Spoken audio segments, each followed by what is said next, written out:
Greetings everyone, Maxine Johnson here again, and I just wanted to share some information with you all because I'm on, and I'm like, you know what? Let me just go ahead and do it. Yeah, let me do it. I believe that it's okay to go forward and speak about this.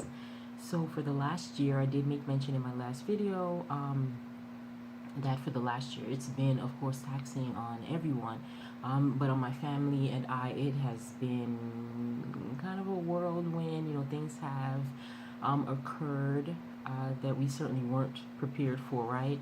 But we all know that God is so amazing that even when you're not prepared, He will make sure that He provides you with everything that you need.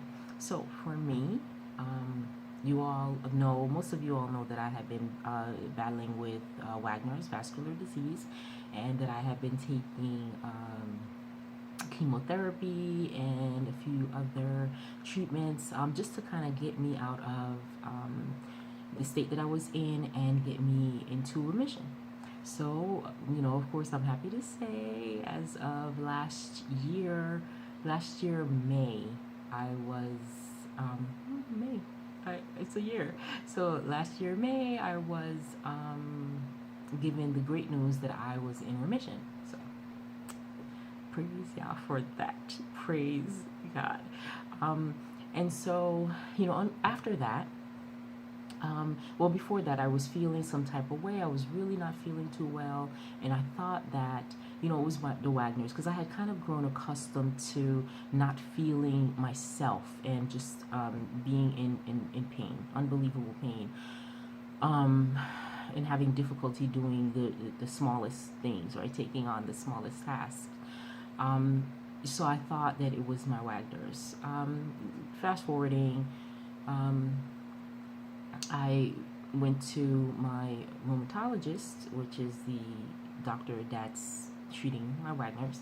And my rheumatologist said, Ms. Johnson, I feel like there's something else going on here, because, that, like, they're increasing my prednisones, my steroids, they're increasing it. They're giving me more treatment, and I'm still not where I'm supposed to be. So he said, I believe that this might be something else, and it's probably out of my scope. And so his thought was that I needed to go see a cardiologist. And of course, I was like, cardiologist? Okay, So I go to the cardiologist, and of course, they take a whole lot of tests. And of course, they always they begin with that EKG. There's so many things that happened throughout the year, so many different tests that I had to take, and ultimately I found out that I have heart failure. So I was diagnosed with heart failure. Now, I say that with a smile on my face because I wanted you guys to kind of stare in the face of God's grace. I want you to see, God's hand upon my life.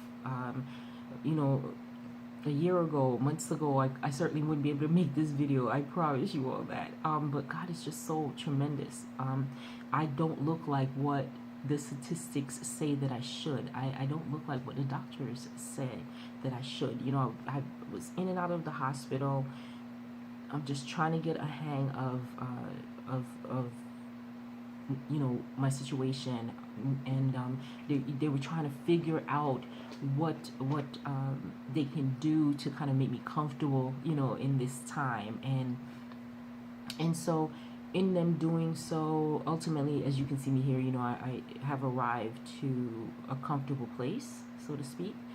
Of course, the days are hard. I'm not going to say that they're not, because I don't want to give you all any disillusion. I want you all to pay attention to your bodies and kind of, just listen to what it might be telling you. And so currently I am waiting for a heart. Yes, guys, I said a heart. I am in heart failure, like I said, and that concept was so difficult for me to accept, because when you're waiting for a heart, ultimately that means that someone else has to lose their life in order for you to have yours. that is tremendous when you're a lover of people. That's tremendous when you're a lover of life, and you know that you always empathize with what the love that family members have for their people, friends, you know, and so forth. And so that was super hard for me to digest. But you know, I just have to stand in accordance to the will of God, right? Whatever Yah intends, I'm just gonna have to move out of the way and let Him have His way. It is not about Maxine. It's not about my personal feelings. It's about His will, right? And so I can't very well say that. Like I always say, I can't say that. And when my time of trouble comes, it's like, oh no, wait a minute now. You know, I'm not ready for this, or I don't want this, right? I have to do according to what Yeshua had done, where He said, like, if it's your will, Father, my Father, if it is your will, please let this cup pass from me. But nevertheless, your will, not mine, be done. And of course, if there's anyone that is listening to this that is religious, and you're not apt to understand the fullness of Yah and the things that He does and causes and allows for His reason and His reason alone and the benefit of His kingdom, then I would encourage you to go back and read Job. I would encourage you to go back and revisit Genesis and all those wonderful stories that are there as guidelines, just to let us know that Yah will allow things to happen that we wouldn't even imagine that will happen when you love someone, or you will allow to happen when you love someone. But indeed, it goes beyond our emotional standpoints. It's really about for the betterment of Yah. You know, we have to understand that we are created for Him, not the other way around, right? And so His will has to be first. So I just wanted to talk to you all really quickly about the signs of heart failure, at least as far as I am concerned, and how I experienced it. And so I did mention about a year ago, it actually started in March for me. I started being extremely short of breath. Everything was labor that I did, and I'm talking about even, writing, sitting down, standing up, extreme limitations. I always felt lightheaded. I felt like I didn't have the strength to do much.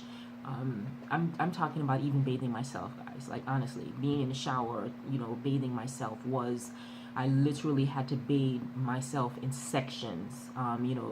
Shower myself, like do my face, take a moment, do my arms, take a moment, things like that. Everything was laboring. Even talking was extremely laboring. For me now, it is taxing when I do converse, especially for long periods of time. So that was one sign. Another sign was extreme fatigue. I was extremely fatigued, just not being able to function. Another sign that I had was my heart felt as if it was, racing. I had to, in taking a moment and just kind of dressing back, I had to take deep breaths, which was difficult for me. That's another huge sign that you can't take deep breaths at will. In taking deep breath, it feels as if there's something sitting on your chest at the time that you're trying to accomplish. Just that small thing. The things that we do take for granted. When I would try to take a deep breath, it felt like if an elephant was sitting on my chest. After I started dealing with the doctors, and they gave me a couple of different medication, things like that, it started feeling like perhaps it was a small child, that was on my chest. But nevertheless, this is every day, that I had to deal with this. So that's a huge sign. And of course, when it happened was when COVID was really rampant.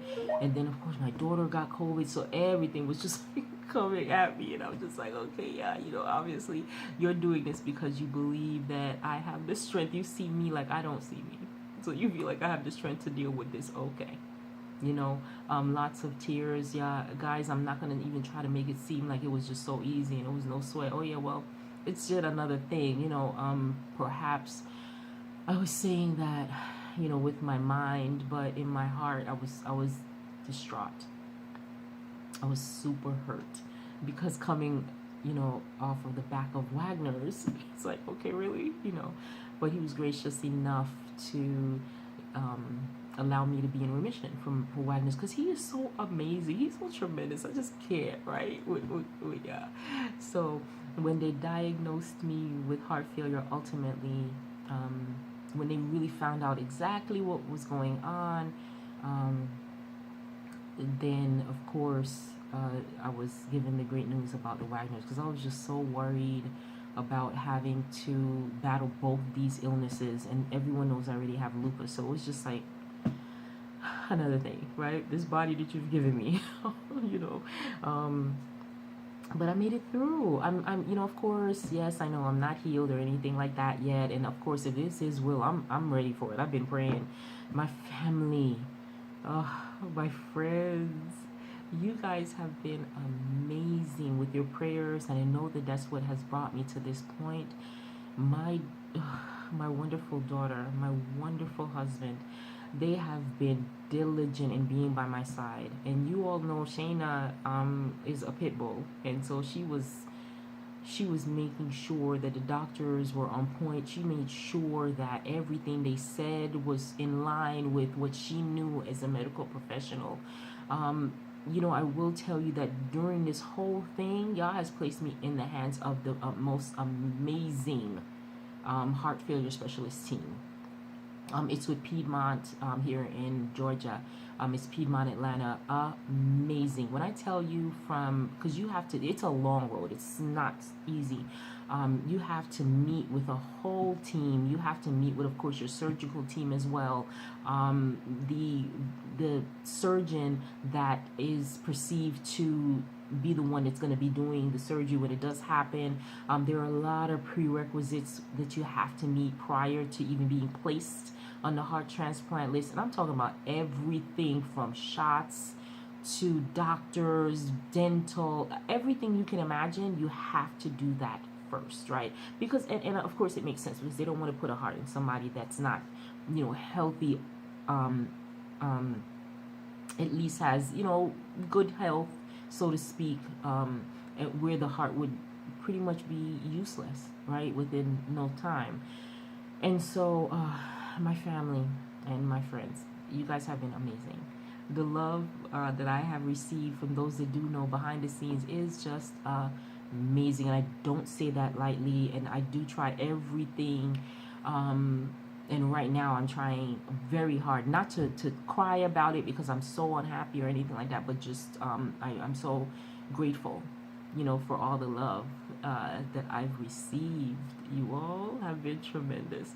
My amazing mother, with all her terrific prayers, with all her, my gosh, diligence, with all the love that she can possibly pour into me, she has been amazing. My brother, both my brothers, always checking on me, just making sure that I'm in good spirits. My brother Robert, it was beyond belief.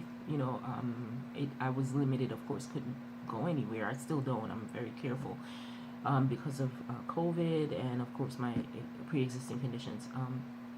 But my brother would just bring over fruits and food. Him and his family, they have been just so amazing and obedient with the way that I needed to process this in terms of staying a distance. And I mean, they would just pull up and say, hey, lift your garage up, open your garage, and I would do so, and they would put food or whatever it is that they wanted to bless us with their you know uh, I can't speak enough about all the things and the people that have been instrumental in where I am today.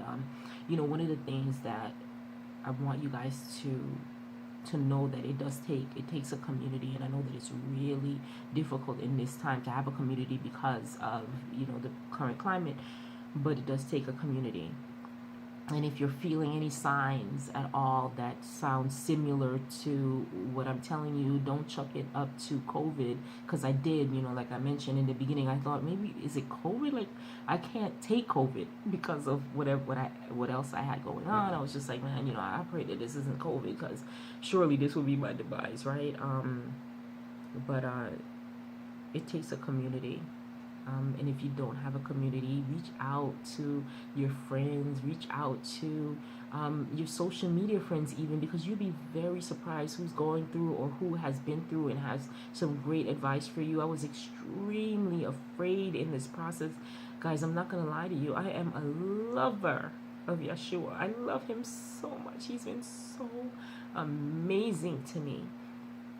And nonetheless, I still had fear. And he hasn't given us the spirit of fear, But nonetheless, I went through it, right? Because the enemy always tries his best to do his worst, I always say, right? I ended up having to get a device put in.